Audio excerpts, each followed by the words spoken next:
a very kind of cold Happy New Year to Yes, us. ma'am. We are starting our lectures for this semester. We are entering into second semester. So it's already V for victory and the second semester, and that's a lame joke, I know. So we are going into economics, business economics part 2, and we are going to see the variety of market structures in this semester. Market structure म्हणजे काय असतं, कशा प्रकारे ती workout होतात, आणि या सगळ्याविषयीची बडबड करणार आहोत आपण. आणि ती का इम्पॉर्टंट असते ऑब्व्हियसली, आणि तुम्ही ते कुठे तुमच्या रोजच्या लाईफमध्ये बघू शकता, ह्याच्याबद्दलही आपण बोलणार आहोत. यावेळची सेशन्स जर मागच्या वेळच्या सेशन सारखी इंटरॅक्टिव्ह झाली तर तुम्हाला आणि मला दोघांनाही खूप जास्त फायदा होईल. मला एकदा सिरियसली असं सांगा की तुम्हाला पेपर कसा वाटला. तुम्हाला पेपर सोपा वाटेल अशा अपेक्षेने तो काढलेला नसतोच कधीच. मग मला सांगा, तुम्हाला पेपर बघताना इकॉनॉमिक्सचा तुम्हाला काय वाटलं एक्झॅक्टली, तुम्ही कशा प्रकारे अभ्यास करायला हवा होता. I would like to hear it.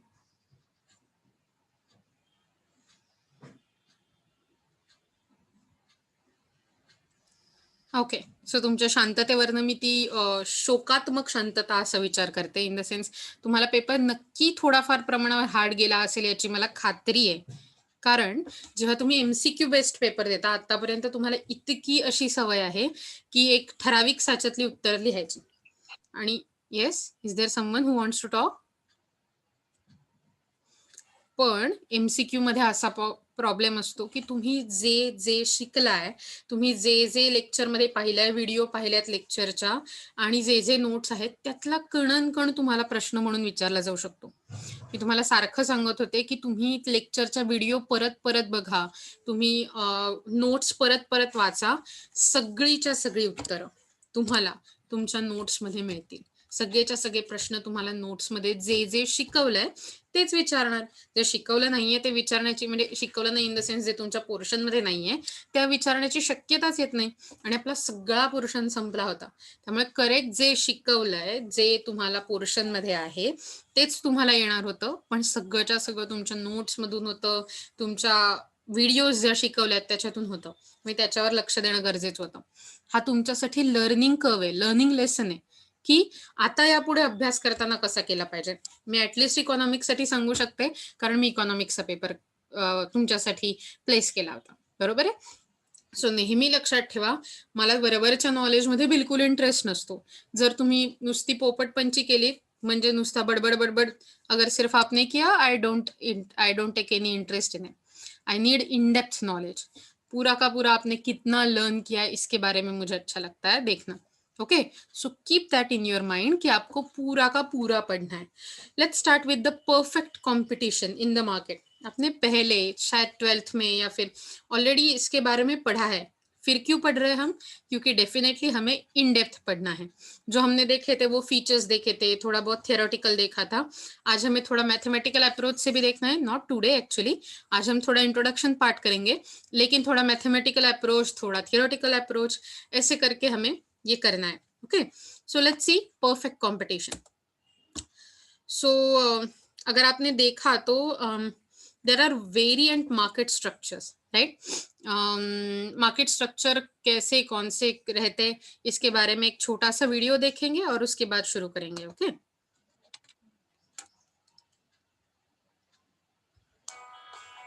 Just a minute. आपको मेरा स्क्रीन दिख रहा है? Yes, ma'am. Cool. Yes, ma'am. Let's start then.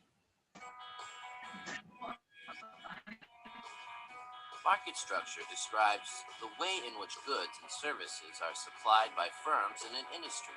The market structure of an industry can be determined through the key features, behavior, and performance of the Just a minute, okay.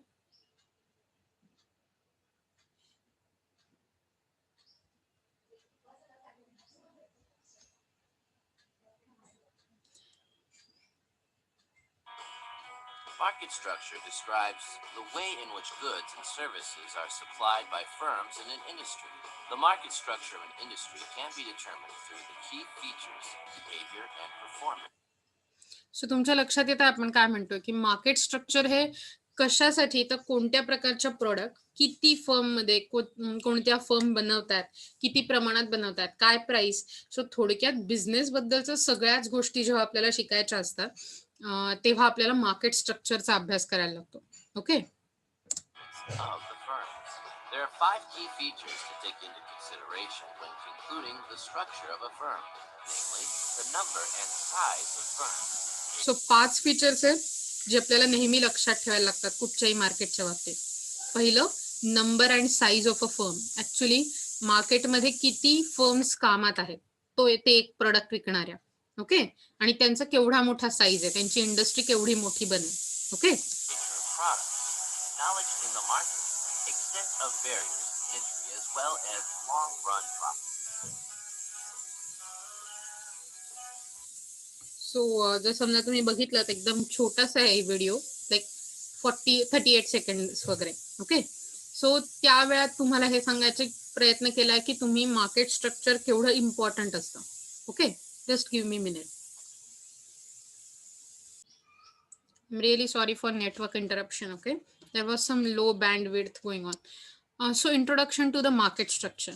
Market structure is best defined as the organizational and other characteristics of the market.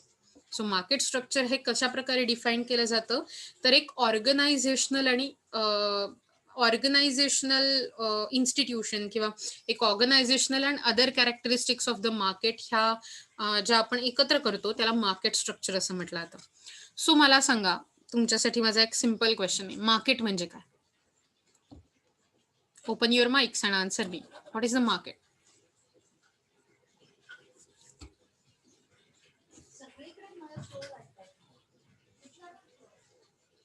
बाजार.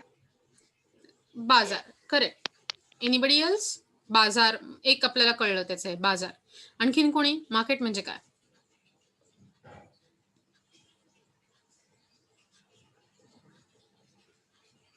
Okay, तुम्ही जर तुमचे mic उघडले नाहीत तर मी तुम्हाला तितक्याच प्रेमळ प्रकारे माईक उघडायला लावू शकते. तुम्हाला मंडई. माहिती आहे, मंडई, करेक्ट. म्हणजे एक ठिकाण जिथे आपल्याला वेगवेगळ्या प्रकारच्या भाज्या आणि भाज्या, क्रॉप्स खरेदी विक्री करता येते. Correct. You need to open your mic and get tuned with this lecture. Okay, मला बाकीच्यांचं खरंच माहिती नाही कशा प्रकारे ते मस्तच शिकवत असतील एकदम, पण माझ्या लेक्चरला तुम्ही जर माईक उघडले नाहीत मी सांगेन तेव्हा, तर तुम्हाला शिकायला खरंच खूप प्रॉब्लेम होऊ शकतो. आपलं कॉन्व्हर्सेशनच तुटेल. बरोबर आहे की नाही? सो स्टार्ट टॉकिंग जेव्हा मी विचारते तेव्हा तुम्ही चुकीचे आहात, बरोबर आहात, doesn't matter. Nothing is right, nothing is wrong. मला तुमचा आन्सर महत्वाचा आहे. ओके, सो मार्केट म्हणजे काय किंवा मार्केट याबद्दल असा विचार केला तर तुमच्या डोक्यात काय येतं असं मी तुम्हाला विचारलं. Give me the answer. जिथे आपल्या गरजेच्या वस्तू मिळतात त्या. करेक्ट, गरजेच्या वस्तू मिळतात त्या गोष्टी. Anybody else?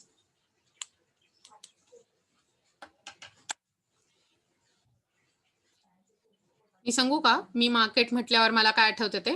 मला आठवतं की जर समजा तुम्ही दापोलीशी जास्त परिचित असाल, म्हणजे तुम्हाला दापोलीबद्दल आठवत असेल, तर आपण त्या केळसकर नाक्यावरच्या अशा गल्लीतून आत गेलो की एका बाजूने सुरुवात होतात की नाही, पहिलं मॉन्जिनीसचं दुकान लागतं केकचं, मग त्याच्यानंतर पुढे गेलात हळूहळू की तुम्हाला चांगली चांगली दुकानं दिसायला लागतात, लाईक स्वानंद स्वीट्स, मग आपला बाजार, जिथे तुम्हाला भरपूर काय काय मिळतं.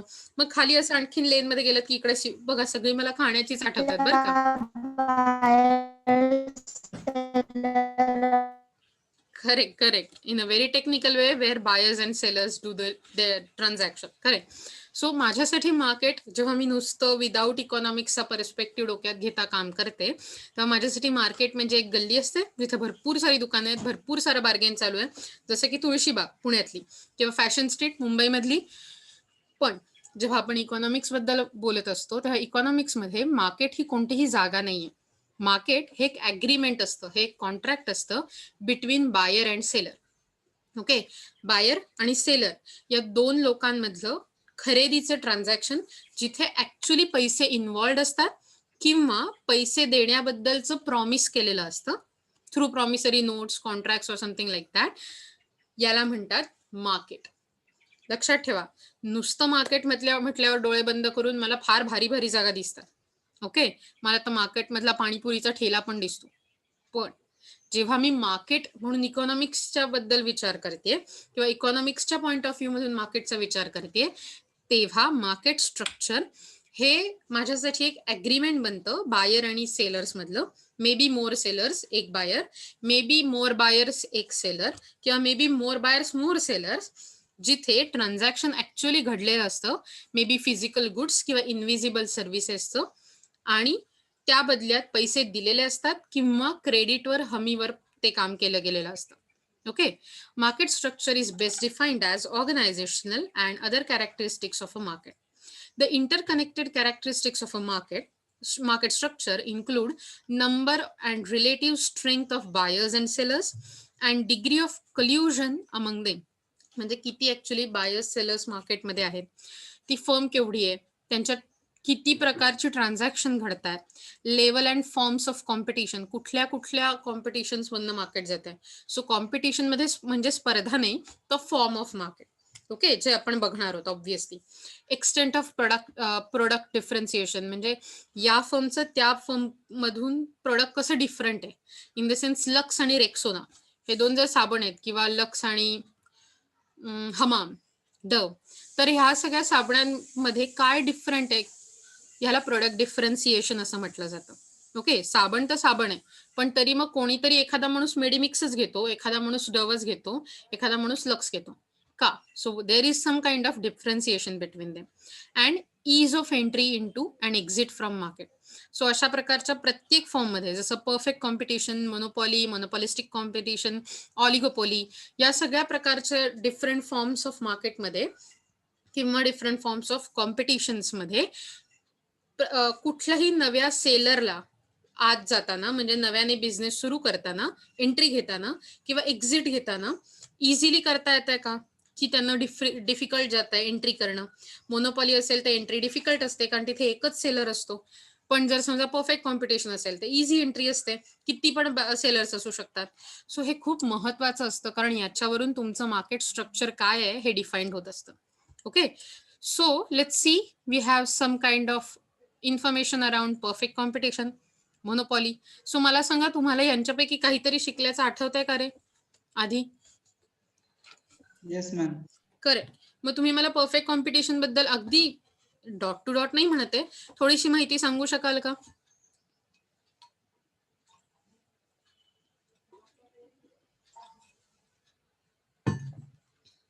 ओके, मी सांगते तुम्हाला. Perfect competition is a market with a large number of buyers and seller. So perfect competition हे अशा प्रकारचा मार्केट फॉर्म आहे ज्यात खूप सारे बायर्स असतात, खूप सारे सेलर्स असतात. They sell homogeneous product. The sellers जे विकणारे आहेत ते सेम टाईपचं प्रोडक्ट विकतात, प्रोडक्ट मध्ये काहीही बदल नाही. सो एक काकडी तर सेम काकडी. ओके, एक टोमॅटो सेम टोमॅटो सगळीकडे. That is, products are exactly identical in the perfect and they are perfect substitute of one another. म्हणजे हा टोमॅटो झाकावा, दुसरा टोमॅटो काढावा. सबस्टिट्यूट म्हणजे काय हे आपण गेल्याच सेमिस्टरमध्ये बघितलंय, बरोबर. सो ही जी प्रोडक्ट असतात ती होमोजिनस म्हणजे परफेक्टली आयडेंटिकल असल्यामुळे एकमेकांचे सबस्टिट्यूट बनू शकतात.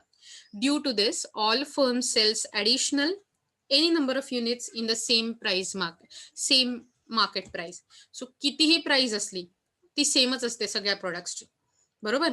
एका टोमॅटोची प्राइस सगळ्या मार्केटमध्ये सेम. अशा प्रकारचे फक्त परफेक्ट कॉम्पिटिशन मध्ये दिसून येतं.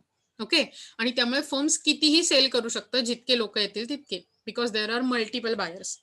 Price remain constant for the firm. Price fix राहते. In a perfect competition, each firm has to accept the price fixed by the market forces of demand and supply.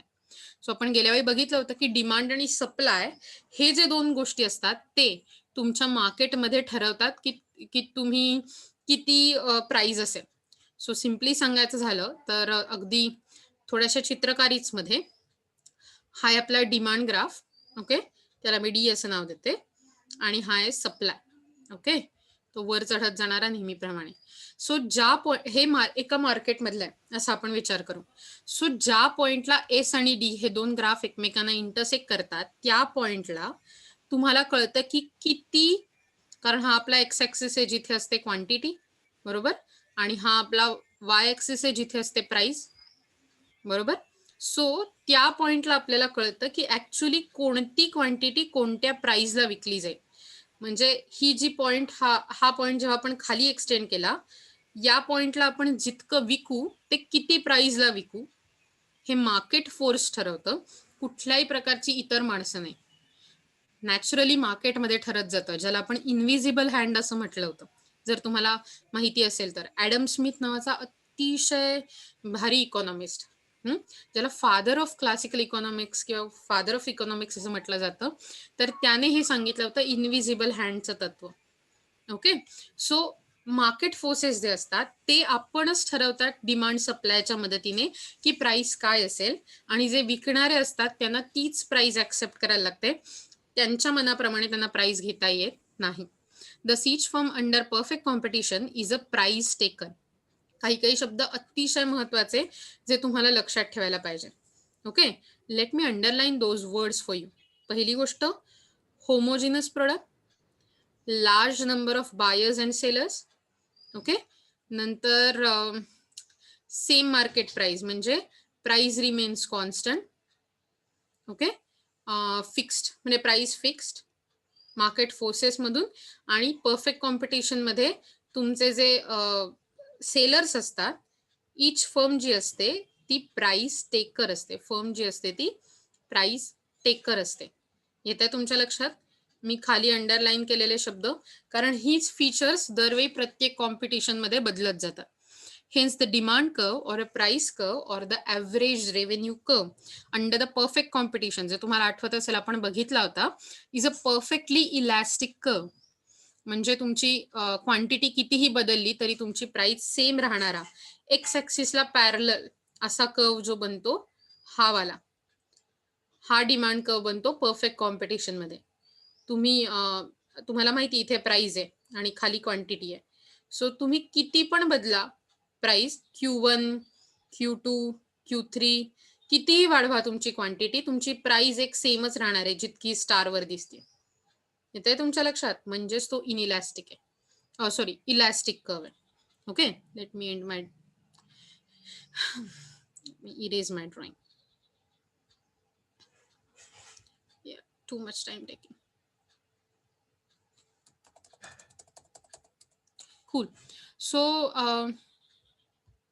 आता आपण बघणार आहोत की जसं म्हटलं असं की त्यामुळे या परफेक्ट कॉम्पिटिशन अंडर येणारा डिमांड कर्व जो असतो किंवा ॲव्हरेज रेव्हेन्यू कर्व किंवा प्राइस कर्व हा परफेक्टली इलास्टिक असतो. ओके,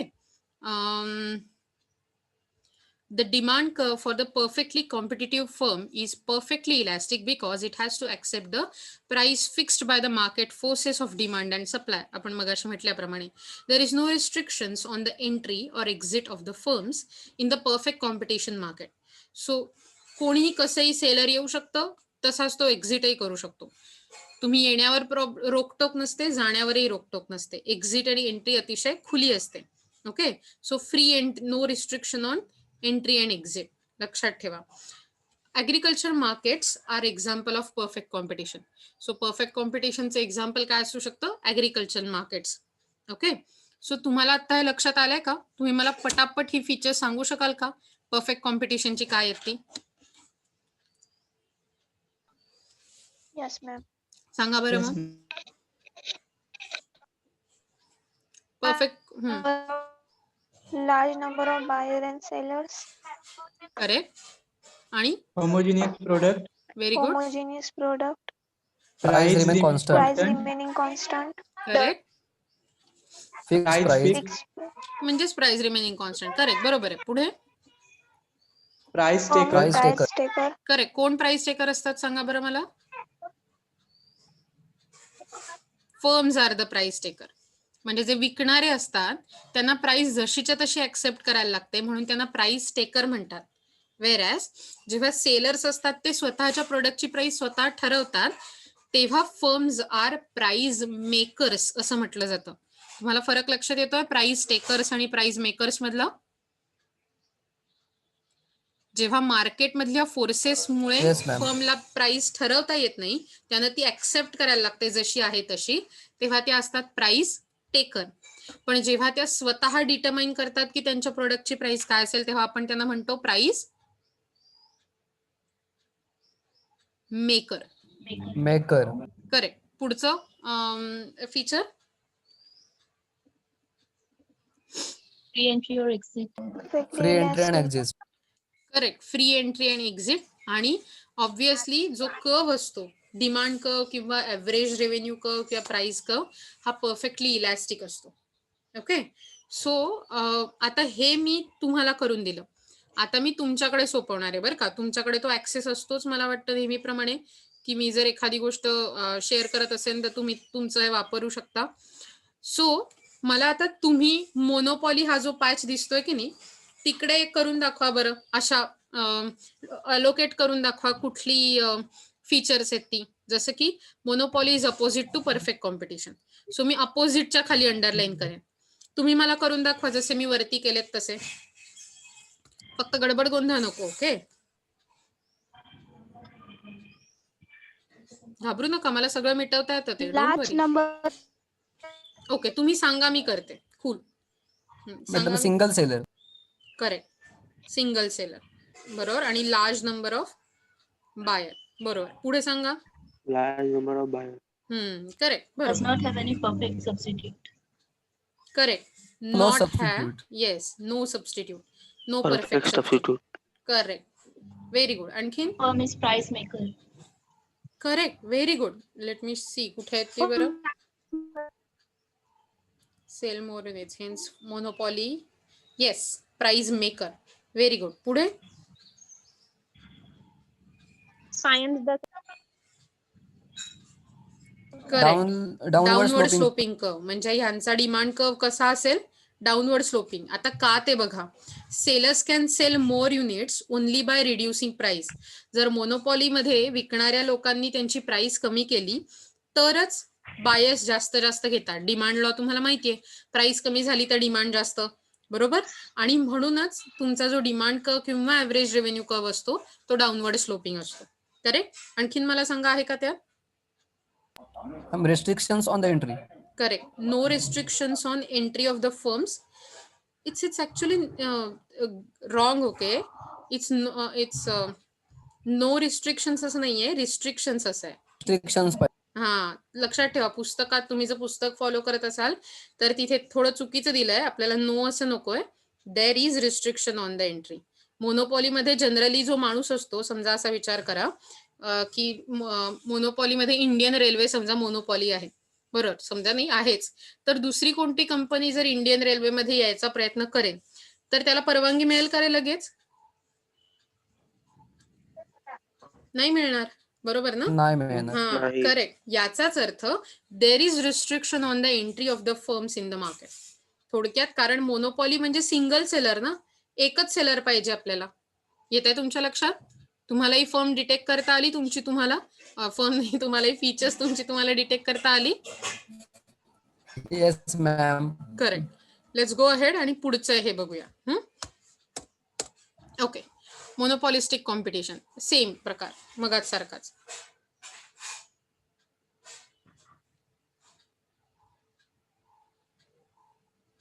सांगा मला. बोर झालं का काय तुम्हाला इतक्या लगेच. Large number of buyers and sellers. Correct. Large number of buyers and sellers. पुढे.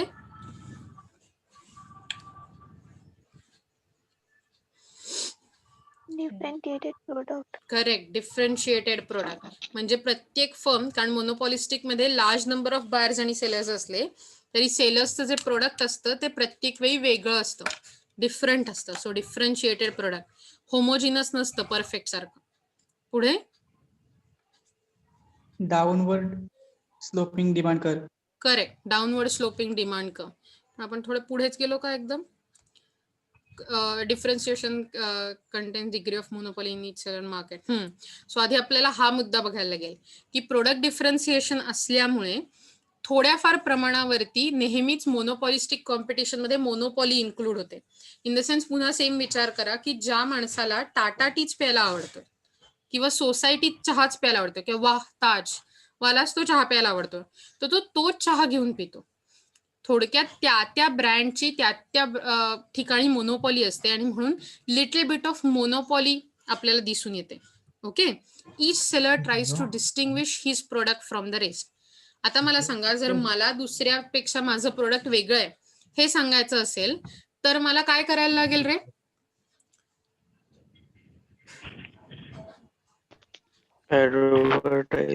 करेक्ट, व्हेरी गुड, एकदम करेक्ट आन्सर आहे.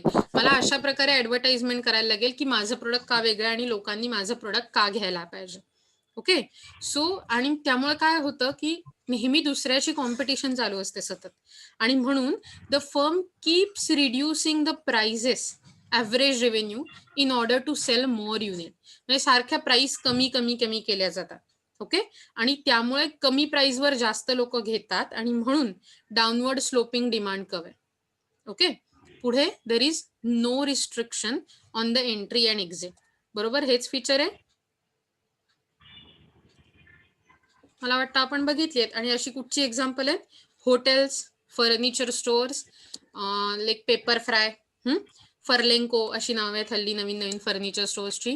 Coffee shops are some example of monopolistic competition. CCD, Starbucks असं. तुमच्या लक्षात आलं? आता ओलिगोपॉलीसाठी मला हेल्प करा.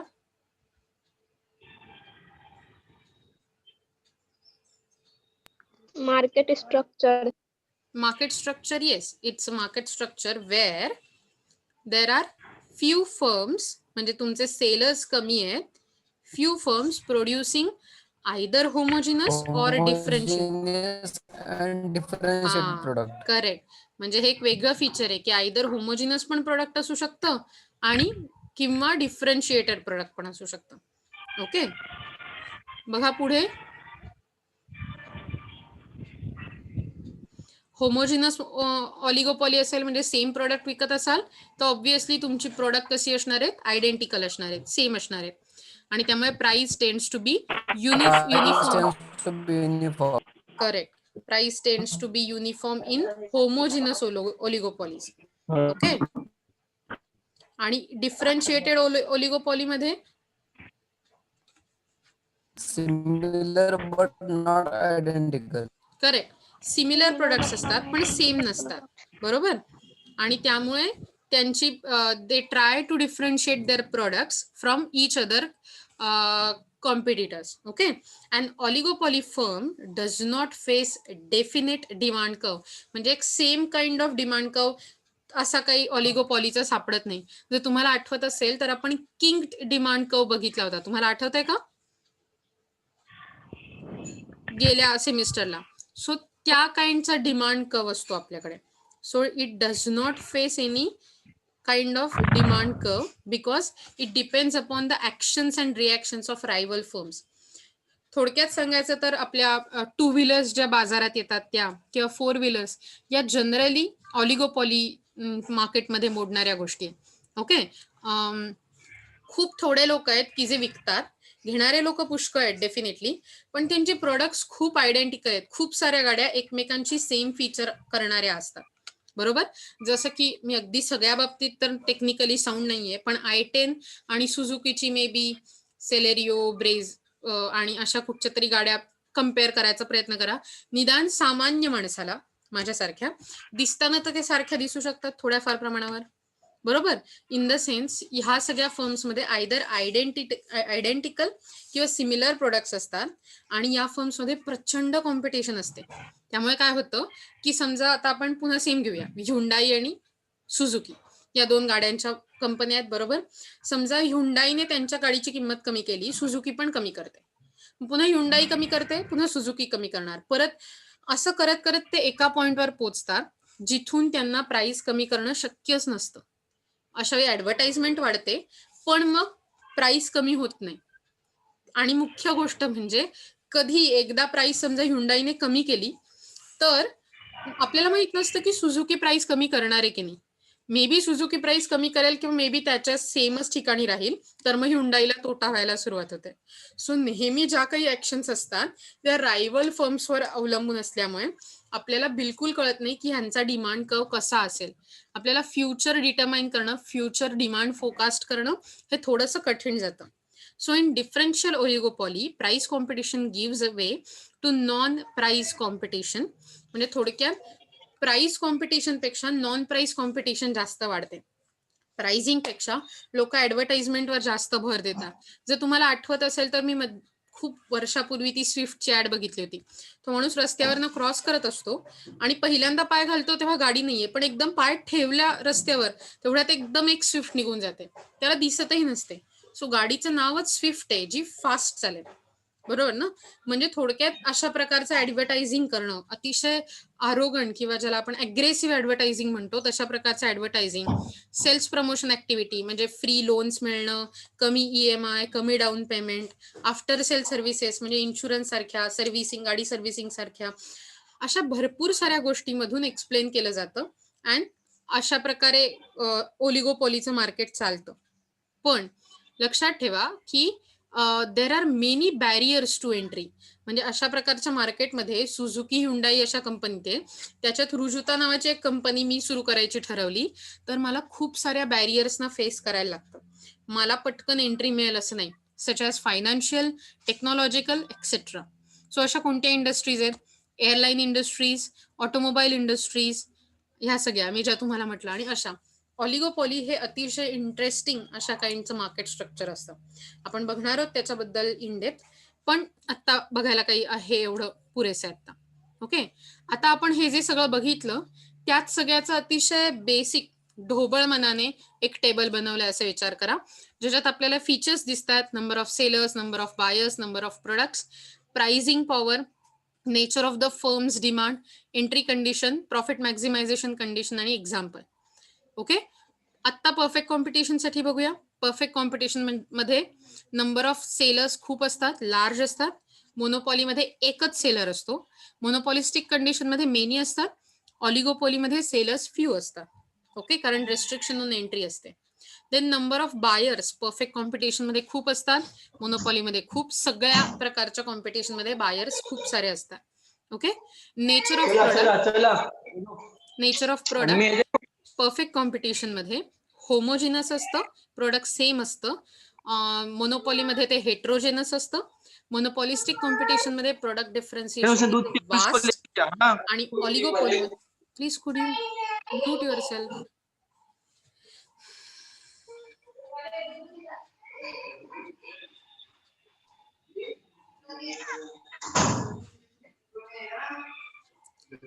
तुमच्या लक्षात येतंय राईट की तुम्ही बडबड केल्यामुळे मला नीट बोलता येत नाहीये. Please mute yourself. ऍक्च्युली मला कळत पण नाहीये की कोणाचा माईक चालू आहे. Ujef Solkar. Okay, Ujef Solkar. Yes, thank you. So let's get back to lecture.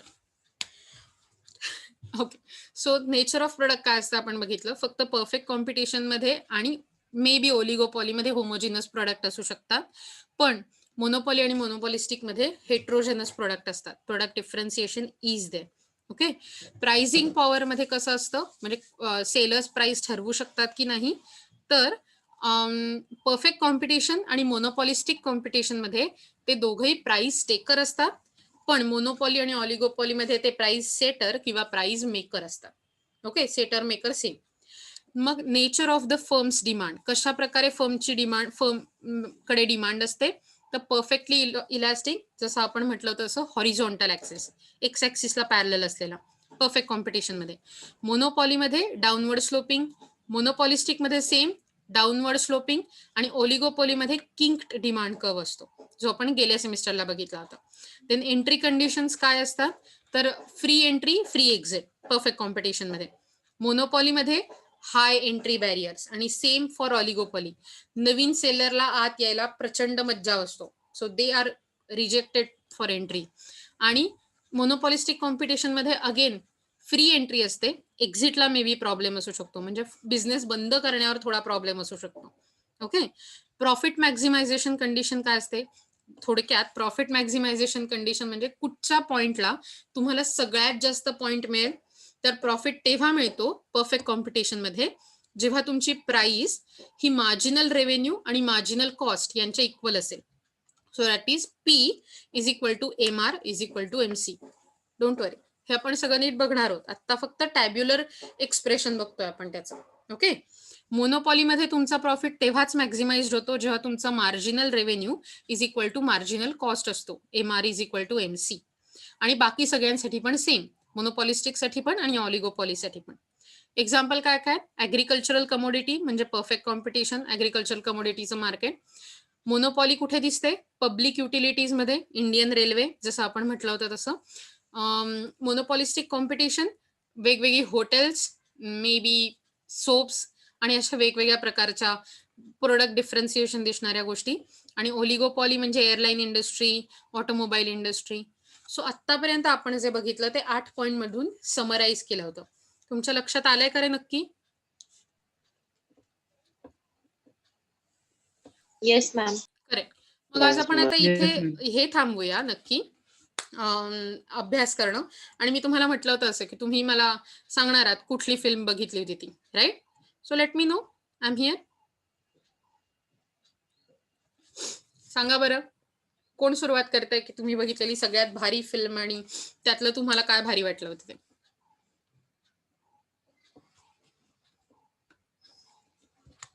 Hindi, Marathi, English कुठली असू शकते, आणखी सुद्धा भाषांमधली. Yes Mihir, please start. Mike on, sorry तू कॅमेरा ऑन केलास तरी चालेल बरं का, तुला चालणार असेल तर.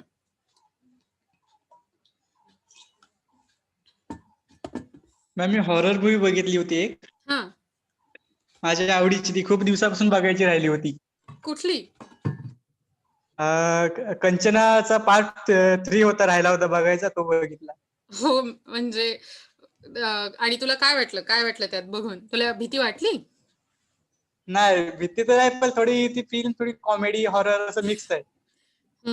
जनरली आपल्याकडे ज्या बनतात ते कॉमेडी आणि हॉरर फिल्म्स बनतात, बरोबर? हॉरर फिल्म्स आपोआप कॉमेडीमध्ये कन्वर्ट होऊन जातात असं खूपदा. लाईक असा विचार करा की एखादं हॉटेल आहे, इतक्या सुनसान जंगलात आहे, तर तिथे बुकिंगच का करायचं ना 4 छोट्या मित्रांनी, किंवा इतक्या जुन्या घरात राहायला कसं जायचं, असं वगैरे बरेच मी कॉमेडी शोज बघितले होते regarding horror films. Yes Mihir, आणखीन कोणाला सांगायचंय किंवा मिहिर तुलाच वेगळ्या फिल्म बद्दल सांगायचंय?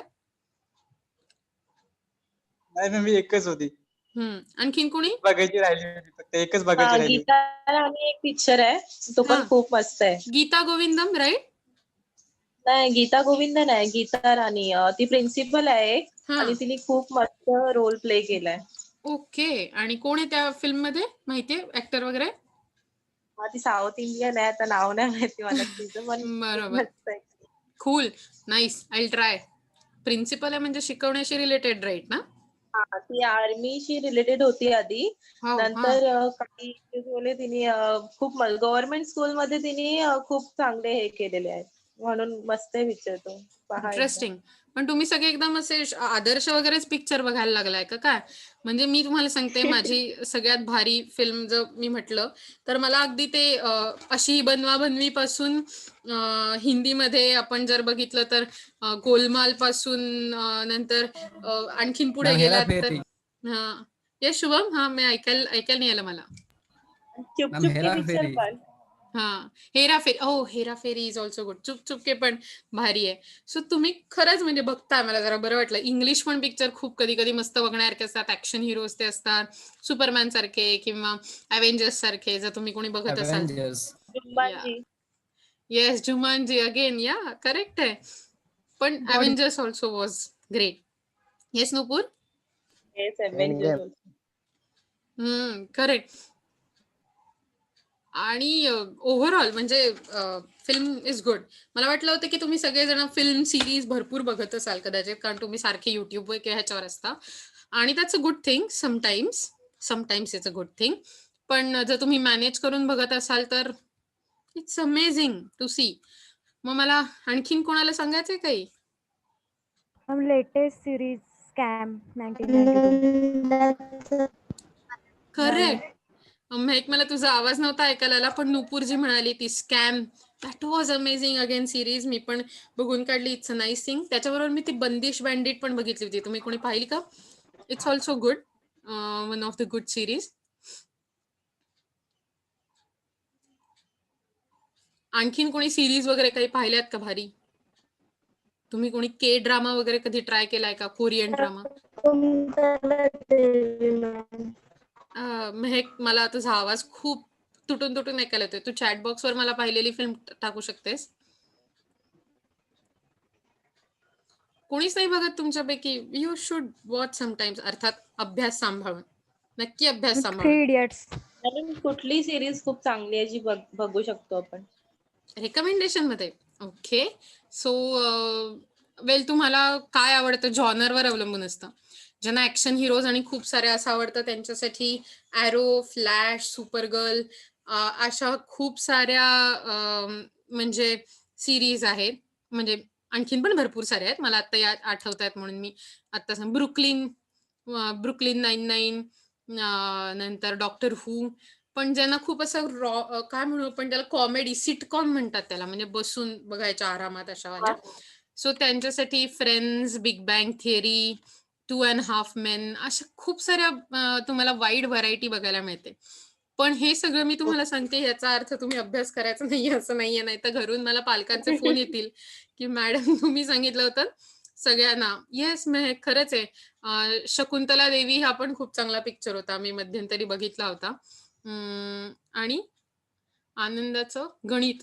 वाव, हा मी खरंच पाहिला नाहीये. मी ट्राय करीन कुठे बघता येईल तो आनंदाचं गणित. नक्की. एनिबडी एल्स, तुम्ही मला रेकमेंडेशन देऊ शकता?